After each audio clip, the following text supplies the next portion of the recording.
Welcome to Carlton's Math Corner. Today we are going to talk about absolute value. At this time, please make sure that you have your math journal, something to write with, as well as your vocab packet. Today, our target is I can evaluate absolute value expressions. Well, first of all, we need to talk about what is absolute value. Well, absolute value basically it's just the distance from zero.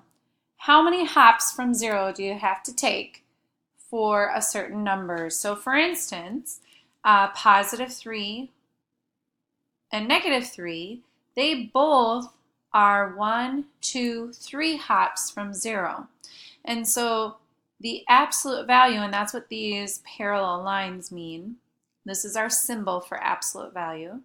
The absolute value of negative 3 would be 3.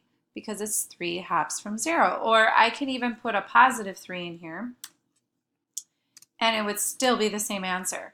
Positive 3 would still get an answer of 3 hops from zero. So notice whether I started with a negative 3 or a positive 3. They are both a positive 3 hops away. We do not say negative, I'm negative 3 hops away. When you're traveling on the road, or if you're traveling, by even just riding a bike, you don't ever tell someone, well, I traveled, even if I rode backwards or drove backwards, I still would never ever tell anyone, well, I drove negative 135 miles because I ended up going in reverse. Okay, I wouldn't say that. I would still tell them how many positive miles I traveled. Okay, and so keep that in mind. Absolute value is always a positive distance. Okay, so let's look at an expression that has absolute value in it. So here is an example. So do you see here's the absolute value symbol. Inside that absolute value is m minus 6. Now whenever you see a couple terms inside, I want you to treat these absolute value symbols as like parentheses. Remember with order of operations, we always did parentheses first or grouping symbols first. Okay, well these are actually considered a grouping symbol. So what steps do you notice that's going on?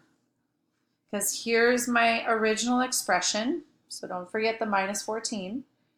And then notice what is going on to get this answer of negative 4.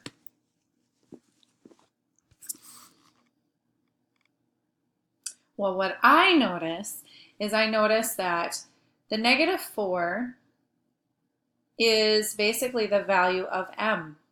And so I notice that it has been substituted in for m. And so instead of m, there's the negative 4, and negative 4 minus 6 is negative 10. So I noticed that basically we solved a group of terms. We evaluated it and we simplified it down to negative 10.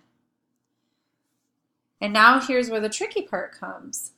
What happens to get this answer of negative 4?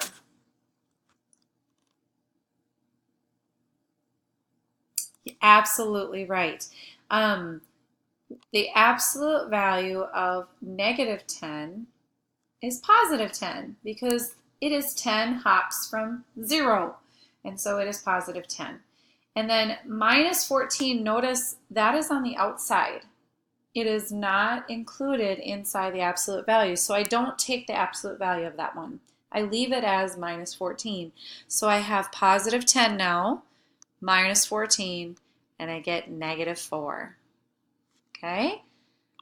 So the steps that we did, basically, the first step, we plugged in the number that was given to us for the variable. We substituted it in. Okay? Then we evaluated the expression.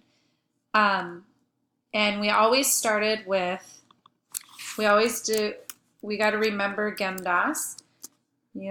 Grouping symbols, then exponents, multiplying and dividing, remember, are together, and then adding and subtracting are also together. So When we evaluate this, we have to do grouping symbols first, and that will be our absolute value. So number 3 says find the absolute value. What is that distance from 0? And then the last thing was simplify it. Get as far down, so we subtracted to simplify it. Okay, so those are our 4 steps to get our answer. Okay, so for tomorrow, I would like for you to complete these 3 problems for me. Please make sure you follow your work steps. Okay, thank you so much for joining me at Carlton's Math Corner, and I look forward to meeting with you again.